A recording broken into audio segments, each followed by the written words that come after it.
మీరు సమాజాన్ని కానీ, ప్రపంచాన్ని కానీ, లేకపోతే మీ చుట్టూ ఉన్న మనుషుల్ని కానీ ఎంతో కొంత బలోపేతం చేయాలి, వాళ్ళని మార్చాలి, వాళ్ళని మోటివేట్ చేయాలి అనుకున్నప్పుడు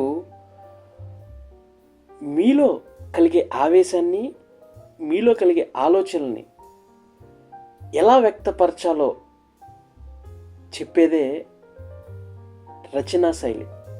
అవును, నువ్వేదన్నా రాయగలిగితే నీ స్ట్రెస్ రిలీఫ్ అవుతుంది. నువ్వు రాసినప్పుడు ఆ స్ట్రెస్ రిలీఫ్ అయినప్పుడు, ఆ రాసింది నీ మైండ్లోకి ఎక్కించుకున్నప్పుడు, ఆ ఎక్కించుకున్న దాన్ని ఆలోచనగా మార్చినప్పుడు, ఆ మార్చిన సమయాన్ని ఎవరొకళ్ళకి చెప్పి మోటివేట్ చేసినప్పుడు, ఆ ఒక్క మనిషితో, ఆ ఒక్క అడుగుతో, ఆ ఒక్క క్షణంతోనే నీ జీవితం ముందుకెళ్తుంది, ముందడుగు పడుతుంది.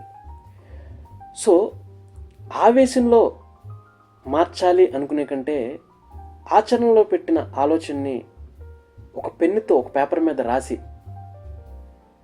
ఆచరణ మార్గంలో పెడతాం మంచిదని నాకు feeling. If you want to change the world, pickup your pen and right అంటాడు మార్టిన్ లూథర్ కింగ్. కాబట్టి ముందు మార్చాలి అంటే ముందు మీరు మారాలి. మీరు మారాలంటే ఏదన్నా రాయాలి.